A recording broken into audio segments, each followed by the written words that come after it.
In this video, we're talking about north, south, east, west, all the important cities and suburbs that you need to know about in San Antonio. Stay tuned, we're getting after it right now. What's up, YouTube family? It's Jaime, Aguillon, and Stephanie, Aguillon. Yes, hey, do you speak Spanish? Sí. Awesome. All right, so if this is your first time to the channel and you want to know everything there is to know about living in San Antonio, I'm talking north, south, east, west, subscribe to the channel and be sure to tap that bell so you're notified every time we drop a new video. Every day we got people texting us, calling us, emailing us, relocating to San Antonio. We absolutely love it. So if you're thinking about moving, shoot us a call, give us a text, send us an email, days, nights, or weekends. We got your back when you're moving to San Antonio. So as we're talking, if you're thinking about what's to the north of San Antonio, so right now we're right in the heart of downtown San Antonio. Some cities and suburbs you need to know about. I think we'll start north central San Antonio. Stone Oak is probably one of the most popular subdivision suburbs in San Antonio. It's like its own city. You got plenty of shopping there, eateries, bars, restaurants. It's a great place for families, some of the most desired schools, and some of the best master plan communities.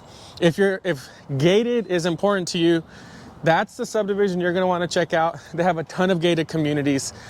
And if you're coming down south, looking at the map, if you're moving from Stone Oak and you're coming down south a little bit, down 281, the next suburb city, if you will, that you've got to check out is Hollywood Park. I did a vlog about that neighborhood, I want to say last week, so if you want to see it somewhere here in the video. Hollywood Park is definitely known for its mature oak trees, voted #3 best places to retire in. I was thinking it's really #3 for families too. Coming down a little more south, 281, what's your favorite mall in this side of San Antonio? Think about 410, 281 area. I would definitely have to say maybe North Star Mall. Yep, that's the one. She hit the nail on the hammer. Yeah, there's a cheesecake She hit factory. the nail on the hammer. You hit the nail with the hammer. It's 50 degrees out here today, guys. He ain't thinking straight. Okay, you were saying North Star Mall? Oh yeah, so North Star Mall, a lot of cool shopping there. Its biggest attraction when you're first moving here is a giant boot. Oh yeah, right that boot's awesome. in front of the mall. Yeah. So people who don't live here, they see that boot and it definitely attracts people over to them. Okay, so if we're continuing down the north side, driving south towards downtown, you start to get a little more historic. So one thing to note, the closer you get to downtown, the older the homes are gonna be. So Stone Oak, mostly 20 years, around that age. South of 1604, you're gonna start getting into the 50s, 60s, 70s, like Hollywood Park, and then 80s and 90s predominantly. There's not a lot of new construction inside of that 1604 corridor. And as you continue down closer to downtown and you start to get within the 410 loop, right by North Star Mall, there's a neighborhood called Ridgeview. That has been an up and coming neighborhood. There's a lot of gentrification going on there. You can still buy homes there for under 300K. They're gonna be your mid-century modern homes, 3 bedrooms, 2 baths, 2 bedrooms, 2 baths, from like 1,000 square feet up to about 2,000 square feet. You typically don't see a lot of big houses in that Ridgeview neighborhood unless someone's added on and did additions like that. If you go down San Pedro, down 281, super popular, you've probably heard about this, Alamo Heights is gonna be closer into the city. One of the best school districts in all of San Antonio. Okay, so after Alamo Heights, you can come all the way down Broadway, or, yeah, I think Broadway's probably the best way to come. If you drive all the way down Broadway, it's gonna bring you almost to where we're standing right now, but you're gonna end up at a place called the Pearl. North of the Pearl is Tobin Hill. Historic, cool, hip, lots of young professionals live there. So the Pearl life is completely different from Hemisphere Park. I think we'll take them over to the Pearl so you can get an idea of what it's like there. And then we'll continue on to talk about what you can expect, what's west of downtown, what's south of downtown, and east of downtown. All right, guys, stay tuned. We're on our way there now. Okay, so we're at the Pearl right now. You're gonna be close to Tobin Hill. So you got, it's a mixed use of residential and retail, restaurants, residential on top, food hall, has so many cool places to go eat. But the Pearl is going to be north of downtown. So you see that downtown's all the way over there. So that way south, behind me is north, and I think that's east and west. Okay, so if we're talking about East San Antonio, we'll start outside of the loop of 1604 as you're looking at the map from where we're at right now. East, outside of the loop, you've got to check out Sheraton Ciblo. Sheraton Ciblo is going to be east of San Antonio. It's like northeast more than anything. But those have a ton of master plan communities. You can expect similar vibes from what you might see out in like the Stone Oak area as far as like construction. Most of them are going to be 20 years.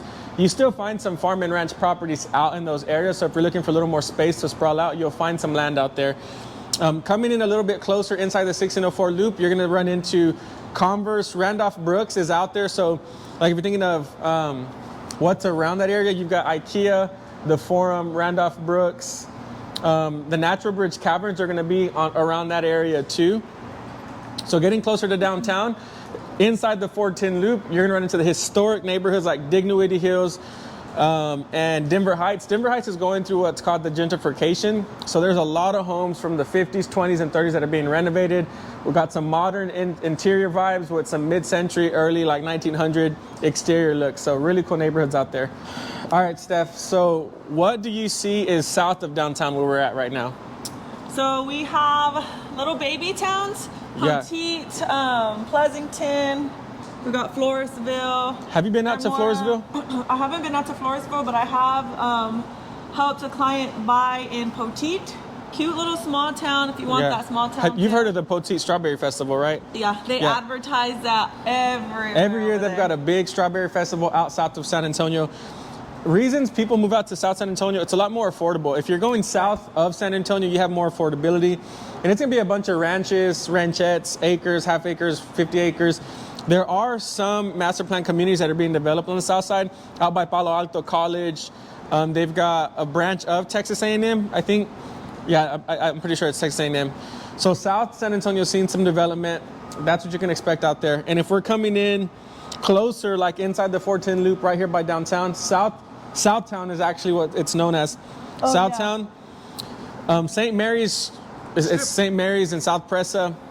That's the bar life. Like if you're young, you want to come in here, or you're not necessarily just young, but an empty nester, and you want to have that downtown vibe, that urban vibe, that's the place you're going to want to check out. Neighborhoods like Lavaca, King William. And just south of Lavaca, you can get into Highland Park. Highland Park's another area that's gone through a lot of gentrification. You have older homes that are just updated from, plumbing, foundation, electrical, everything. So you can expect being close to South Downtown, great locations for Airbnbs. That's what you're going to see south of downtown. If you're going west of San Antonio, if you've been following our vlog series, then you'll see, you should have already seen the far west side of San Antonio.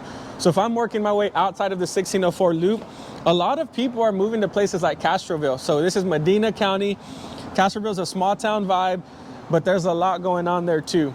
I think the population's got to be like maybe 30,000, if that. Castroville to where I'm standing right now is about 45 minutes. So if you're wanting to work, if you're moving to San Antonio but you don't want to be in the hustle bustle, check out Castroville. Bandera is going to be out west to a little more northwest, but those are two locations that you may not have heard of. Moving to San Antonio, if you want to check those places out. And then as you get closer into the 1604 Loop, still outside of the 1604 Loop, you're going to have neighborhoods like Alamo Ranch, Redbird Ranch off of Petrenko Road. So just inside of the loop, if you're going off of I-10 and 410, this is like northwest San Antonio technically. You've got Inspiration Hills. Some of those neighborhoods have really awesome views of downtown.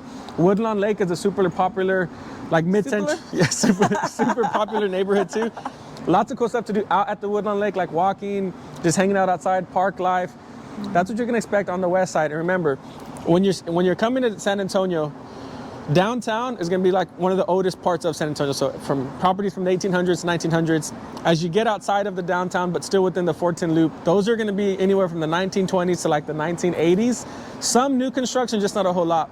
As you're getting outside of the 410 Loop in either direction, north, south, east, west, you're going to start to see 90s and early 2000s. And then outside of the 1604 Loop, predominantly 10 to 20-year-old homes and new construction. If you're moving to San Antonio, shoot us a call, give us a text, send an email, whatever is easiest for you. We're curious to know from all of the areas we just talked about, what sounds like something that's going to be the most like where you want to move. Looking forward to hearing from you guys.